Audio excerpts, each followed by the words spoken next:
What's happening, my chooms? That's from my cyberpunk fans. Yeah. What's up, everybody? Joseph R. Wheeler III, artist, founder, president of the ONYXCON Foundation. Started off talking about cyberpunk stuff because I just posted up something for y'all, a little message in my shorts. You know, I do a lot of shorts, right?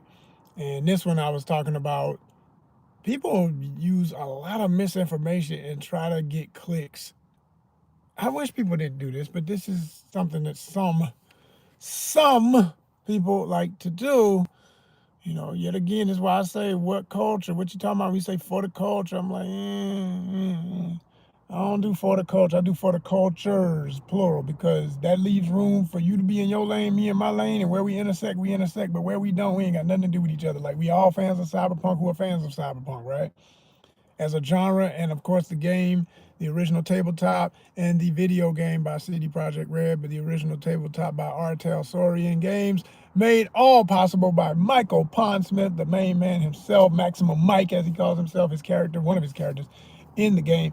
And he made a statement in an interview. He said that when he had an opportunity, because he's always working in tandem with CD Projekt Red to make sure they get his baby right, to make sure everything that comes out about this intellectual property stays true to the original vision of its founder, him, you know.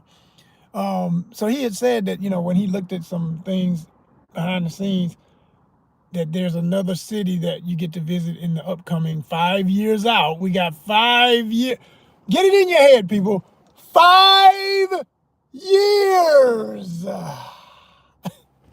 First of all, stay alive, stay healthy that long. Second of all, let's hope the world as we know it is still a place where we can afford to or even have the desire to worry about playing a good video game. Because, you know, at the rate things are going, I swear, if you keep letting the real nonsense just completely take over and, you know, the regimes and nutballs that try to just completely destroy democracy and everything else normal, you won't be worried about a video game, man. You'll be just trying to damn survive. And I hate to say that because I want to be able to worry about a video game and not be that concerned about absolute survival. We all got, you know, we in survival mode every day if you're anything like me.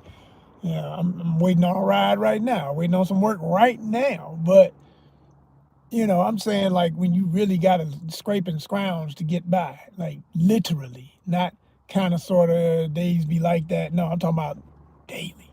Like you don't want to live that life. Like that's real cyberpunk life. That's real in the trenches. That's real, you know. And you ain't gonna want to hear a rap song talking about it. You ain't gonna want to hear a rock song talking about it. You ain't gonna want to hear a country song talking about it because that misery gonna be real. You know what I'm saying? So ain't nobody here for that. We ain't trying to live that shit. You know. But I will say when he said what he said, Mike said that from what he observed of what was being created for the next game, there's a city we visit and it's a lot like, here's the quote, Chicago gone wrong. It's like Chicago gone wrong. That's what he said. Now, somebody might quickly jump and say, well, hell, Chicago already went wrong in a lot of its worst neighborhoods. It's really rough. I mean, it's crazy. You got all the gang and stuff. You got all this, that, the other. Yeah. But this is cyberpunk level. And more importantly, for him to compare it to Chicago is not saying it is going to be Chicago. And that's my big gripe. That's my big annoyance with people taking a word and running with it. They just running with it. Now, there have been things said before, and we know from the history of this property that sometimes what gets alluded to is exactly what it is. Like, you know, in one of his other famous interviews, Mr. Pondsmith said that, you know, he didn't foresee certain celebrities ever becoming a part of the property once it was a video game, you know, being voiceover, being characters in the game. And look up and they got Keanu Reeves, and he said he was shocked. He didn't know. He didn't know. That was a big surprise. That was a big, you know, everyday birthday gift to him when that, you know, was revealed. And then when they got Idris Elba, it was like, yo, again, like, whoa, what are we doing right now? And then he said something in some other interview like, what's next? Are we gonna have Scarlett Johansson? I laughed because I thought about something. He just put out his wish list, like, why y'all at it since y'all seem to have all the right connections?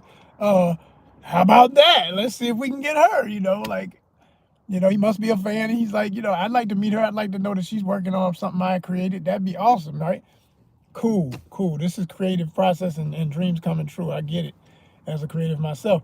But I just want to stress the fact that it was never said that this is official, that Chicago would be the city that we end up seeing in the next game. So, cool if it is, cool if it ain't. I'm saying leave it open. Don't go so hog wild with speculation that you're confirming unconfirmed stuff and saying words like official. People are putting this. The worst one I've seen is one that's floating around Facebook right now, where somebody used an AI image, which I'm cool with that because I do AI images, but as a real visual artist who can actually draw, who can actually paint, who can actually photograph, who can actually use source materials, I will draw something and sit in a doodle, a sketch, a mock-up, and say, okay, this is the structure of what I need. Now give me this, and then I'm gonna break it down with my writing skills of exactly what I need it to be. Every detail, every color, every texture, which is why my stuff looks so much different than most of what you're gonna see out here when people say here's an AI image. It's not going to be run of the mill. You're not going to be able to literally just be like, oh, that's all he did was just put a hat on that picture I saw yesterday of that person or what.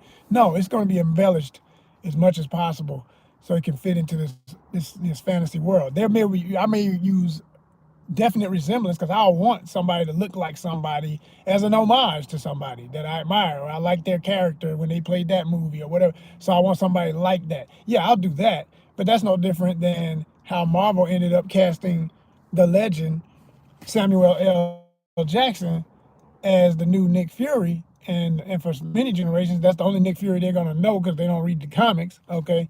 But that happened because they literally, hey, they made a decision. We're gonna purposefully use his likeness. Hope this gets his attention. Hope he's not offended and sues us. They got the money to play the game. It's like we get sued, we get sued. We'll pay him whatever. But it ended up being the greatest business move ever because he's a fan of comics, and they knew that. They're paying attention to their audience on every level, from the everyday person to the high celebrity. And Samuel, as the story goes, was in Golden Apple Comics in LA, which I've been to many times. It's a really cool store. And he was in the old store, the original one before they moved where they are now. If you haven't seen our footage, I actually interviewed one of the owners of Golden Apple last time I was in LA, 2024. That video is up. All you gotta do is put in ONYXCON Golden Apple and it'll come up. I always say anything I mention in our content that exists, because we got 4,000 plus videos. I know it's a lot to look for. You ain't gonna get the exact title. I can't even remember exact titles half the time. So all I do is I just say ONYXCON, whatever the topic, it'll come up. You might have to, go down a little bit because other stuff gonna come up with the algorithm trying to. Oh, did you mean? No, I didn't mean that. I said what I said. I said ONYXCON. You'll be talking about Onyx Coin and all the other Bitcoins. I'm like, I didn't say Onyx Coin. I said ONYXCON. Damn it! And then as soon as if you just like I said, if you put it in ONYXCON Golden Apple, you'll see it. It'll pop up. If you put in ONYXCON Tuner Evo when I was at the car show, you'll see it. ONYXCON. You can put in ONYXCON. Los Angeles taco spot. You might get the video I did where I interviewed Sky's Tacos owner. Shout out to her. She's the queen. Sky. That's her name for real. Sky. Sky is the truth. Thank you so much for that interview. Beautiful, beautiful, beautiful spirit, beautiful restaurant, incredible food. One of the best tacos you will ever eat in your life. If you like tacos, and I love tacos, I eat tacos almost every day. Literally, I do. Yeah, you will love that. You will love that. Like, to me, a taco is, like people eat breakfast, they just eat eggs and grits every day. I eat tacos. You know what I'm saying? Like, that's, yeah. So I always say I prepare myself for living at some point between Latin cultures where they do love tortillas. You know what I'm saying? Whether that be Mexico or some other countries where, because that's not the only place where tacos are popular, if you didn't know. But definitely Mexico is number one, of course. I would say, in my experience.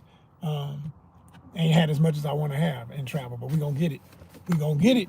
So, back to the point. People just over-exaggerated that one statement that Michael Pondsmith made. And it got kind of silly because it's just not true. And I saw where this person that used like a AI image of looked like a city on fire, big city on fire, a bunch of people walking around in the dark. You couldn't make out the people, but it just looked like if you know the game and like where North Watson, where the Maelstrom, that gang is a stronghold in the game, and they love to just set cars on fire and create absolute anarchy it looked like that. It looked like that. You know what I mean? And I said, wow, okay. But why are you saying it literally had across the message? I mean, across the image, like it's official. The next Cyberpunk 2 game will be set in Chicago at some. I was like, it is not official. Did nobody say that? Like, you're that starved for clicks that you'd rather push misinformation? Like, I don't understand people. And you would think people would know how lame that is in this world right now. That's the dumbest, lamest shit you can do is be the person pushing information, just misinformation. Now, I understand clickbait. I understand hype. I do it too. But I'm very strategic, and I try my damnedest to if I allude to something that could be not factual, I play with words. I wouldn't say it's official. I'd say looks like we might, you know, is it Chicago? Stuff like that. Like say that, and then just people from Chicago, people from any place, they see the name of their city, they're gonna get excited. They're gonna want to know what you're talking about. That's gonna give you clickbait. Everybody in Chicago online is gonna click that. What you talking about my city? What you say about Chicago? That's how that goes. That's how that goes. You say somebody in Atlanta, I'm like, what you talking about Atlanta? What you know about Atlanta? I want to know what they're talking about. Depending on what it is. Some mess I can look at me like you ain't gonna get me with that because I know that's some trash I don't even want to see. But if it's got something about it that's a little different from the next mess, I might click it. Just because I saw Atlanta and I'm from Atlanta. So I'm in Metro Atlanta. So I want to. What are you saying? What picture are you painting to the world about where I actually am versus you're fantasizing about it and don't know shit about it more than likely. You know what I mean? That's how you do that. So I get that. But don't go pushing misinformation. Don't go straight up just lying. And come on, man. It's just that's the corniest, cheesiest BS, right? But in broader, more uplifted highlight of information and acknowledging greatness, because that's what we about always. If you haven't seen that video that I posted, what's it been now? That was Sunday that I did that. A Beltline art video about murals on the Beltline. If you don't know, the Beltline is one of Atlanta's top walking areas for exploring the immediate urban center. You can basically almost walk around the entire main hype spots of the city of Atlanta by just walking on the Beltline. Just stay on the Beltline and you'll cross through neighborhoods. You'll go through a lot of different areas. You'll see a lot of different vibes, but most of it has a lot of cool underpasses and stuff where there's been graffiti and other public art put on display. Okay, and of course the graffiti being its own, organic, constantly revolving and evolving gallery scene. That is just you never know when there's gonna be another new mural out there. So I went and I saw this piece that literally I feel like was one of the best because I know it must have been painted sometime last year, maybe I would guess, just because how young the year is, and I couldn't still smell the paint. I'm gonna tell you for real. I've been near murals where you can still smell the paint and on the wall, like it's just that fresh. You know, so this one, man, this is special. It's insane. It's a cyberpunk themed piece, and it's got some of the best artists in Atlanta and probably some visiting folks from all over the world and stuff who came to help make this piece because it needs to be. If the Source magazine ain't what it used to be, it still exists, but it's barely in existence in the sense of it's in print. But they used to have a picture where they would show, I think they call it wall hypes or hype walls or something, and they would show some of the best graffiti in the world. When I tell you this would be, they would have to do a damn fold out spread of this. It would deserve it, like for real. This is really, man, this is Guinness Book of World Records level shit. Straight up. This is eighth world wonder level stuff. I'm telling you, I don't care what nobody says. I know a lot about graffiti. I've been covering that culture and been a part of it in my own ways for years. Shout out to Art Crimes, artcrimes.com. You know what I'm saying? That's where I had my first ever online interview, and because I didn't ever purport myself to be a quote unquote street artist, but I was always quick to say I was influenced by everything I saw that it started on the streets, and grew up in the various versions of that throughout hip hop cultures. So, from West Coast to South Coast, South East, it don't matter. Wherever it exists in the world, I still have collection of magazines from all over the world back in the 90s when that was really getting popular, the zines that came out. You're talking about independent. When you say zine, it's an independent magazine, usually low budget, but some of these were like high budget in value. I mean, they were well printed and everything, obviously with some kids who had a little money. Because there's a big misconception about who does graffiti or who has been doing it. There's been plenty of folks that are rich, like, or well off, that are doing graffiti, and people just think just because it's on the streets or these poor kids. No, it's not a lot of disenfranchised poor kids. Matter of fact, I would be straight up say I would straight up say with all my chest, there's a small elite percentage of truly from the gutter. I'm talking about kids who grew up with barely nothing that are some of the top graffiti artists in the world, because a lot of, whether they were trying to do it the hardcore way and go out and they stealing their cans, and they so trying to be above the law and do what they do, and scaling buildings and painting billboards, and man, to get the equipment and everything else, and to not be suspected of being a criminal element going in a hardware store or what. Yo, I'm telling you, the ones getting away with it are not the poor kids. It's a lot of middle class and up, mostly middle class, I would say. And I'm speaking from factual evidence. Like, I never forget, I had a class when I was teaching oil painting at a senior center, and one of my students, because I was working in the city. I worked at many centers, but shout out to the Mills Center. If you know ATL, you know what I'm talking about. Shout out to the Mills Center. Um, and I had a class for oil painting, and I would be teaching my folks, and we'd have really good conversations, and everybody in there was really open minded, and it was slightly more diverse at that center. It was mostly black, but there was a little bit of white, a little bit of Asian, a little bit of Latino, and I remember there was a mom, a white lady who was retired, real sweet lady. I can't remember her name, and we would have all these real good conversations. She told me how she had an urban farm at her house. She was raising chickens and all this stuff, and she was one of those folk who, took up the little fixer upper house somewhere in a neighborhood that used to be a piece of crap, but now it's, doing that gentrification thing and all that. And she got so open with her life and what she was sharing about things. She said, "Yeah, my son, he's." I think I may have been drawing something that looked like, you know, a common graffiti hip hop style of lettering.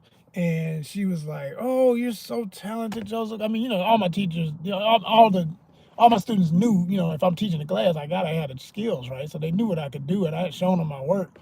She was like, "Oh, my son would just love your art, and he's an artist, and he's pretty famous in Atlanta, kinda. I mean, in his own way, I guess." And she was kind of nervous talking about it. I said, "Really? What is he?" He said, "Well, he's a street artist. He does the graffiti stuff." I said, "Really?" I said, "Well, what's his name? What do he go by?" Because I know a lot of them by name. I don't know no faces. And she said, it's Hints." And I said, "Hints Sever?" She said, "Yeah." I said, "Your son is all city. He's a freaking legend, right?" So that cracked me up. Cause I was like, "This is his mom," like, and my point being, this lady was obviously pretty well off. She's retired and doing good and got good savings and everything, but her son is like this, urban legend graffiti artist and everything. And that was my point. Just one example. I can go on about a lot of other people I've either met, know a little bit, whatever. But I'm saying, it was funny, and she told me a story too about how, he went through a lot, but he's finally getting it where he wanted it always to be, because I had times I had to bail him out of jail, and I said, "Damn, shit," like, damn. She was like, "Yeah, he was into the bombing of it," and she knew the words. She's like, he was out there for a minute, and then he just started doing more of the, the more paid stuff, getting walls and stuff, And then like you say, he's famous now. So he goes all over the world and he paints murals, and that's exactly, exactly. Oh my gosh. I said, wow, that's something else. That's something else. And it's no like, and it's just the weirdest feeling because you're sitting there listening. You're like, man. And meanwhile, I'm here. I'm underpaid teaching this oil class. I don't mind. I mean, I like my students. They like me. All this, but I could barely afford travel at the time. Still can't barely afford travel, but I love it. Uh, ain't got no record. Ain't never done none of this stuff on the level of these guys on some illegal shit like that, big time, and get famous for it. Like literally, it's like they get to do it, get out of jail, never did no hard time, never did not just find their ways through the system because they were just going through a phase, boys being boys. Right. Somebody else is under the jail for the same shit, you know? And I'm just saying, like, I'm glad he's not in jail. 'Cause this dude is way too talented to be somewhere in no freaking prison. He need to be out here painting. He need to be doing some beautiful art. I love that. But I'm saying the system is so fucking bullshit. Like, it's like what people always say about how weed is so legal now and everybody talks about it so casually, and you got all these dispensaries and stores that look like the freaking Apple store with these fancy ass setups. Like when we talk about LA again, when I went in the cookie store out there, I couldn't believe that place. I was like, look at this shit. Like, thought it was a club. It looked from the outside, it looks like a damn nightclub. You go in, it looks like a nightclub, but it's a store, and it's a fancy this, fancy that, and all these little weird names for stuff. Like, I don't smoke weed. I ain't into all that stuff, but I did want to see. Like, I'm always curious about what is going on and how stuff is, right?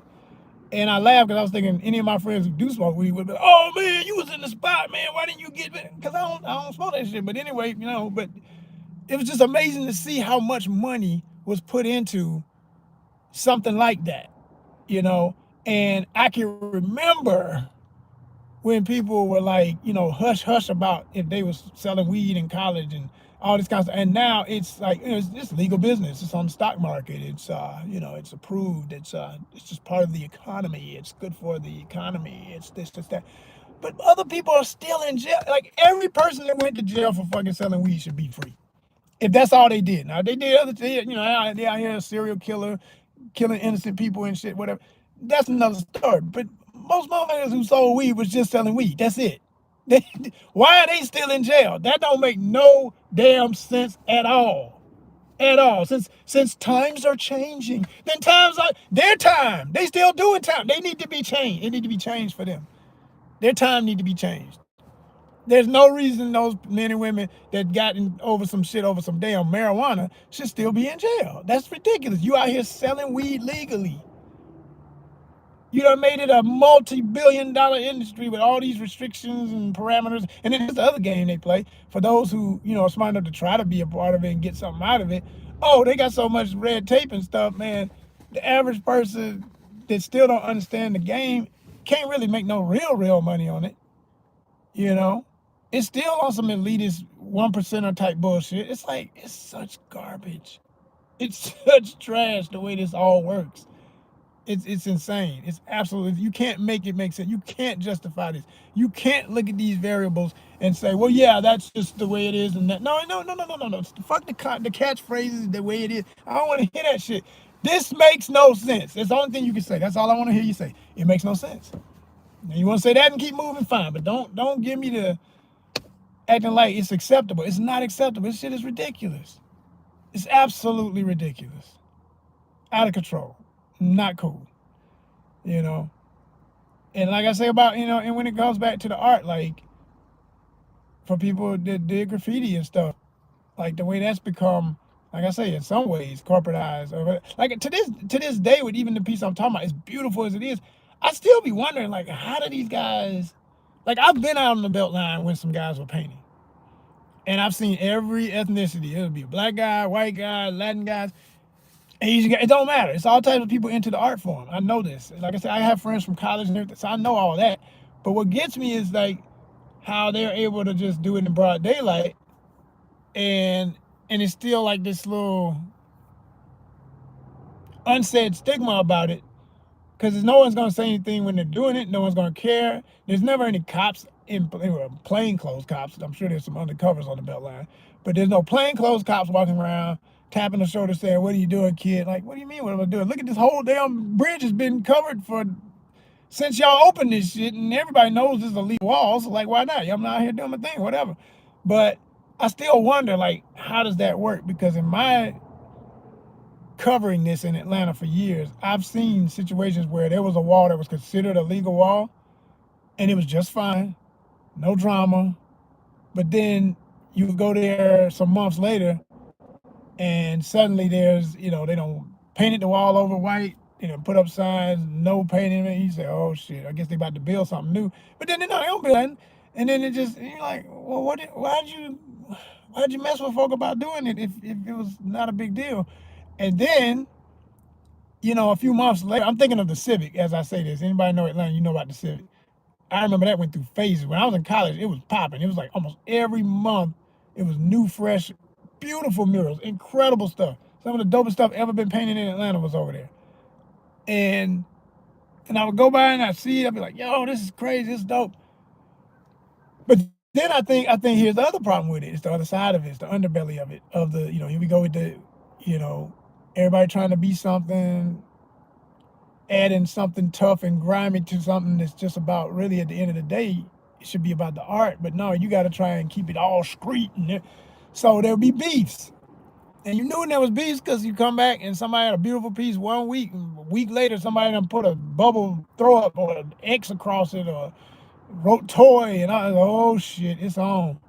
And it's like, and I knew, and I learned that from when I was in New York, because being from Atlanta, in the old Atlanta, real old Atlanta, we didn't use these words. This wasn't no regular. That was not common culture. There weren't a lot of walls in Atlanta until just before the Olympics, and therefore after, everything after. Yeah, as everybody started trickling into Atlanta from other places. And yeah, there always were some folks here that were into graffiti or liked the style, and wanted to, or it may have even done a few little walls here and there in some unseen, under some, railroad yard somewhere, secluded. There was stuff going on, but it was very, very low key, not famous, no one knew nobody's name. Oh, that's so and so. He all city. No, that's all New York conversation. And all this stuff I'm saying, all city. When people say that, talking about toys and all that, I mean, it became nationwide, worldwide. But that was New York stuff. That was New York. Because the first time I ever went to New York in the, let me see, it would have been the late '80s. First time ever. I'll never forget. My mind was blown because I couldn't believe how much tagging and graffiti on just the messy looking side of it, where it's just like a bunch of frustration. I'm gonna put my name because I'm mad. Like, that's how it looked, and it was everywhere. I mean, there was not a surface that was not touched. You rode down the expressway on both sides, the support walls of the expressway, any tunnel you went, just stuff everywhere, just stuff. God damn, like, this really is like that. Like, wow. And then when I got up there my first year of college, even by the '90s, it was still kind of like that. It really wasn't as raw as it, because they made all the changes, they cracked down on it. Tagging was a major offense if it was, found, and all of that. But no, so it wasn't as bad as the pictures you see. Like, if you look at old school pictures from the '80s, like in the heart of it, when the subways was covered inside and out and all that, like, no, it wasn't that. But the way that was still on certain surface walls and stuff. Yeah, definitely. They wasn't doing no full cars by then, by the '90s when I was out there. Wasn't no, you didn't go to the train station and the car pull up and it's got a whole name down the whole side of it and stuff. Nah, that wasn't happening. Them train yards was on lock. But so all this changed over time, and I learned when I was at Pratt, how a lot of that goes and how serious it is with folks in it, and how they got all that whole beef culture. It's like, it's quite frankly, shit, it's like gang culture in its own way. It's a little bit different, but not too different.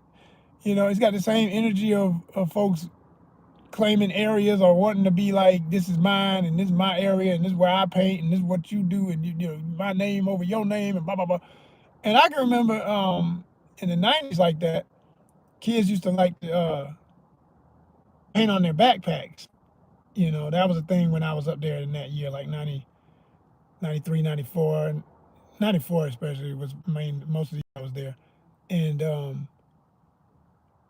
because it would have started in 93, my semesters or whatever. So I get, yeah, 93 and 94. And so I can remember, you would be walking, you'd see, and it was mostly like middle school up to college, but not as much college because I guess the people from there, they knew better. I ain't know no better. I'm an artist. I'm just like, that's a cool trend. Hey, I got a canvas bag. I'm gonna draw on my bag. No, no, don't draw on your bag. Not that I regret anything I did. I was laughing when I think about it. So I had drew some tags on my bag of my own stuff. My whatever little names I had at the time and for myself and all this. Nothing I ever painted nowhere publicly or anything, but I just had my stuff on my bag, and it was just and I was always on campus mostly. But one time when I was in the city, and I've always been a tall guy. I mean, if I were any inch shorter back then, maybe I hadn't reached my where I am now, right at 6'2", but like I was at least 6 foot in college. And I can remember this dude had to be like 5 foot or 5'2", and I was in the city of Manhattan, and I heard a voice behind me like, "Hey, yo, man, you right?" And I knew enough of the slang. I knew that writing meant, writers are taggers. That's graffiti. You a graffiti artist, but mainly not even muralists. You tag, you bomb, you destroy. You out here hitting up shit with your name. You trying to be all city. You trying to be seen everywhere. And I looked around. I'm not trying to make a bad joke, but seriously, the dude was so short. I turned around. I didn't see nobody, so I ain't. It's like, what the fuck? I was like, he's like, yo, you right? I turned around. I was like, who them talking to me? And then I looked down like, oh. I was like, and now, I ain't laughing at nothing at the time because this dude was looking so serious about this shit. And then I realized he's talking about my bag. I got them tags on my bag. I said, nah, man, all right. And it was funny because it had the same energy. And by the way, I had not even been to LA yet, but it had the same energy of when people be like, what set you claim? Like, it was like that. He was like, yo, you right? I was like, the fuck? What if I do, you little cockroach? Like, I was like, damn. But knowing how nutty it can be in New York, man, I was like, it don't matter about no height, size, or nothing. This fool be done pulled out the $1.50. If you know what that is, you spit out a razor blade, pulled a gun on us. I mean, you never know. You never know. So I was just like, okay, I'm just gonna keep this as easy as it can be, and be prepared for whatever. But oh damn, what is this new time? I just said, nah, man, I don't write. And then he just no, I think he said what you write too. Like, he's like, you write? He's like, what you write? Like, I'm trying to read that. No, I ain't never seen that. I was like, I know you ain't, because I ain't from here, and I ain't. And even that was probably messing his head up because most people, even though they try to be so unique, they still stick within the style of their region. So a lot of their stuff will look like everybody else is in a certain way. It may be a different name, whatever, but everybody generally gonna do stuff that looks a little bit like the next because there's all these traditions of what people get stuck on instead of being individuals to create the next tradition, which is what the real masters do, which is my lane. Goddamn, I make my own. So I know you was looking like, what the fuck is that? Because I can't even read. I don't even know what that is. What is that shit? Like, oh, damn it. So no, no, no, no. I don't know why I'm even talking so much about graffiti right now, but I think it's just because I was, like I said, I had that piece up about that mural that was so impressive, and it got me thinking about all that, just the whole world of that, and how much on the better sides of it, how I love it. I just wish it were, I wish more and more. I would have thought by 2025, with the way things were going in the early 2000s and forward, that the folks who had started to get paid and doing well off of it and realizing the power they may have in the game could create enough of a new established understanding amongst the cultures to be like, you know what? We ain't got no room for no beef amongst each other, man. We need to be always supporting each other and trying to figure out ways where we can get paid legally about this because it's no longer and never will be as grimy and gritty or even need to be what it was. It's like that whole mindset of what it started as.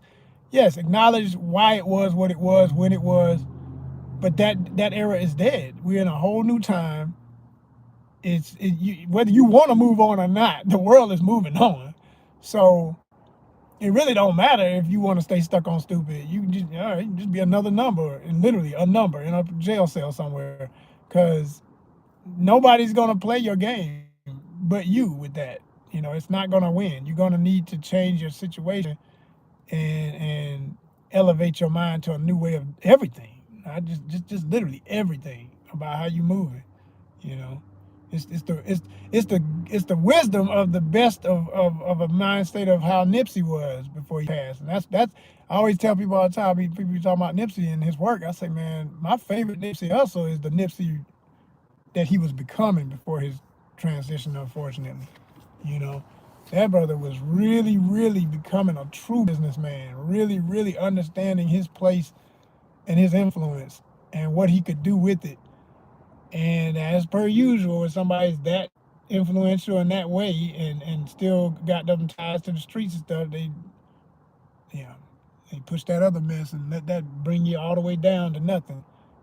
As if everything else you was pushing for don't even matter. But you know, those of us who can see through the nonsense, true woke, yeah, true woke. We know better, man. We know this is what they always do. The system gonna have a way to, and it ain't even, you know. There's all the conspiracies. Oh, that was a hit. That was a, yeah, probably, but it don't have to be to the level of literally hired. I mean, you created so much division mentally, people will do themselves amongst each other, and that's what it is. That's what it was, and that's how it can go because you're already so damn divided. You're already so hot-headed and ready to destroy each other rather than figure out a better way to work together. You know. So yeah. Yep, and yep. But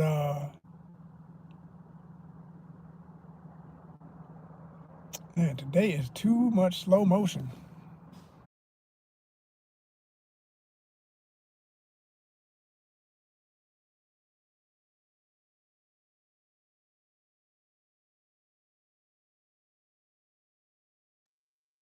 Like this before. I just, they never feel good. They never. I hate it because it's so sunny. It makes me want to just be like, pump it. I'm gonna just walk, but I can't afford to do that. I need gotta get some damn orders. This here, this weather just, ooh, love when it gets sunny like this. But nah, can't just throw your hands up in the air. Gotta just stay in the waiting room, so to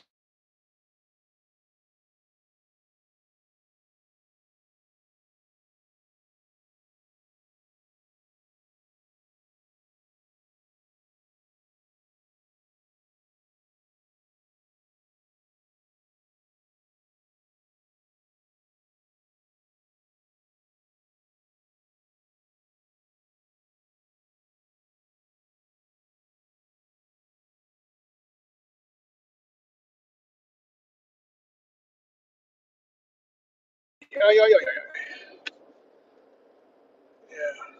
Finally just got an order, and it's like, man, this order I just got is so damn small. It's reminding me, it went like this yesterday though. I got this small order, and then I messed around and got a pretty decent order. But it was the end of the day, so I'm all out at night trapping, and I hate working at night like that. I don't like. I try and do all my stuff in the day, but you know, like I say it's been slow motion today. I'm trying to work through it, y'all. Work through it, cause I gotta get it. I gotta get it. Y'all are the reason for the season. I'm speaking to my monetization nation, all 2,400 plus. Yes, indeed. We're gonna mess around and get that 2,500. We're gonna get that 3,000. I'm saying by the time I've learned to be a little modest with my predictions of numbers, but I can say with all my heart, I know we'll be 5,000 deep on subscribers by spring. Like when by let me see, January, February, March, April or May. By April or May, this channel will have 5,000 subscribers, and we must be monetized by then, because then it seems like what the hell's going? Why am I that many people subscribed but not enough? It won't make no sense. It's like, and that's how it starts making you feel like. what am I doing? Why am I doing what I'm doing? Like, it makes you feel kind of crazy for real. And but I'm not the only one. I was watching. I said the next time I want to speak of her, I want to know her name. I know her last name, but I always be like, I be wanting not to mess up her first name. Beautiful, beautiful lady. I jokingly say there's some women online. I call them they're my internet wives. You know, those women that you have a crush on that don't even know you exist. Or I take that back. She's spoken back to me a few times in a live when I just said, "Oh, you're so beautiful." So she said, "Oh, thank you." You know, that kind of stuff, which is sweet. It's good to know she's aware of herself and she's not head in the clouds where she doesn't acknowledge that she knows men are going to constantly look at you and you're attractive and you're going to get attention because you're a pretty girl. Damn right. You better believe you are. Shit. The reason I subscribed to your channel is because I saw, well, wait a minute, whoa, who is that? And then I heard her out on what she had to say and what she's doing. I said, yeah, she's smart too. Cocoa butter. Gotta love it. Keep yourself right in these chap environments. But her last name's Singh. She's half Indian, half black. I heard her say in an interview, not interview, it was one of her lives. She said, I'm African American and Punjabi. I said, oh, wow, look at that. I said, I love it. I love it. Great combo. That gumbo is very beautiful. But yeah, very lovely lady. Anyway, she was talking about her experience and how she went viral and how she started doubting herself at one point in her process of trying to get to monetization. And she said, I'm telling you, when you do this, you get all these things you start saying to yourself, you're doubting yourself. So her channel is all about, a lot of things like health. She's basically doing multi-niche content, like I always say everybody is, whether they call it that or not. But it's like, live your best life, e-commerce, how to, if you want to do some online business stuff, she has a course in that and everything like that. I'm literally giving her a promotion, a free promotion right now. I would hope she would ever see this. Um, but yeah, she's awesome. Like hell, if I had the money, I'd pay for her course. I ain't got no money for that, so I mean, it's funny. I always say, never add. I learned this a long time ago, and artists, y'all, please listen to me when I say this. Don't expect money from other artists. When you do get support financially from other artists or other people in the hustle, in the grind, in the hustle, they out here trying to make it the same way you trying to make it. Know that those are the people who really support you because we the last ones that can usually dig in our pocket. We don't have it for ourselves, so how we gonna give you something? And we just trying to stay afloat, man. If I give you something, I might drown. So it's not that I don't support you. We're doing the same thing. Like we know how hard it is. You're doing it. I'm doing it, man. We're trying to figure it out. So I never expected much from when I ask artists to support. I just ask them to hit that subscribe button. I ain't even worrying about y'all sending money. I know what you dealing with. Shit, you ain't got no money like I ain't got no money like that. Our money go to our bills so we can stay afloat, man, and do another day and create our next thing that we're creating. That's where our money goes. You know, we for real about it. Other folk out here blowing it on bullshit. We create the stuff that they out here buying and loving, and half the time they don't even appreciate us fully. But we nonetheless we in the grind, man. We in the moves. We doing. We gonna do it. We gonna do what we here to do, right? That's a different kind of person. Yeah. Us to everybody else. We're in our own lane. Artists are really, really in their own lane. So I don't expect artists to be the ones to back me up directly like that when I want financial support. But when it comes to, but I'm gonna tell you, I got some. So those are always like some of my top supporters. I always say, man, y'all the ones, man, because I know how hard it is for us. And if you giving, that's love, you know. But everybody else, you doctors, you lawyers, fuck with them cushy jobs. You straight. If you got family, kids straight, wife straight, everybody good. Y'all are the ones I'm really talking to. When I say send a donation, tell a friend, keep telling people, make it known what's going on. Help us get to our next level. This, that, and the other. Please, please, please. Y'all are the ones I'm talking to. Those are the people. It's the haves and the have-nots, y'all. The haves gotta help the have-nots. if you got a good heart and you care. And most of them, you know, that's a whole nother story. But for the ones who do, not talking about everybody, just the ones who do care is who I'm saying can and will. What's up, brother? I'm just saying, hey. Oh, Lord. Too much, too much.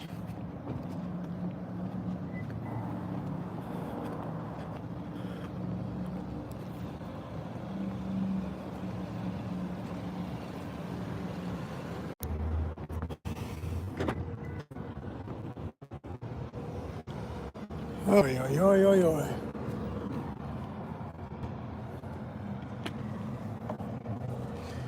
Yeah, y'all.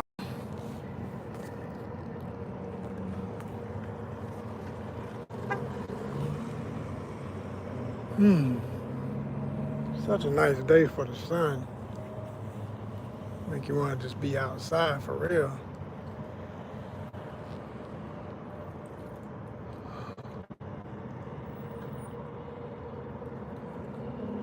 Oy, oy, oy, oy, oy.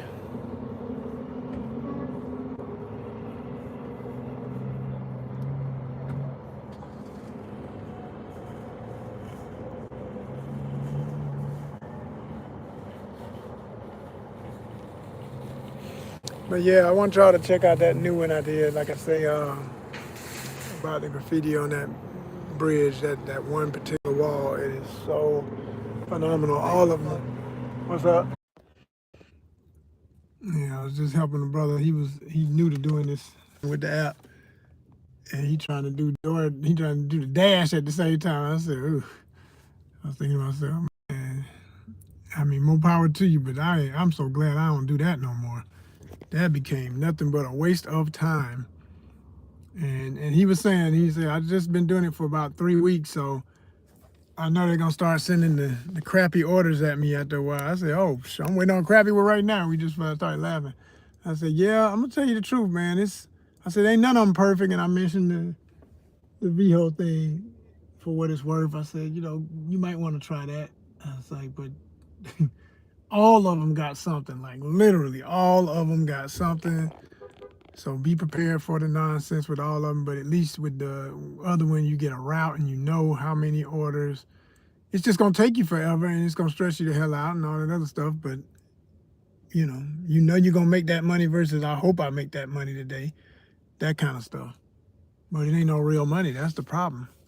Like the reason I'm not even doing that right now is lately a lot of their orders have been a lot less. Like when I started, everything was at least 100, at least. Now, man, please, stuff be 70 something, 80 something, but they still want just as many miles and just as many houses almost out of you. And I'm like, no, that don't work like that. We're not doing double work for less pay. What are you talking about? No.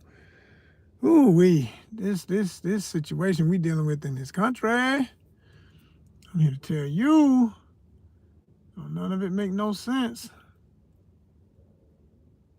It don't make no sense.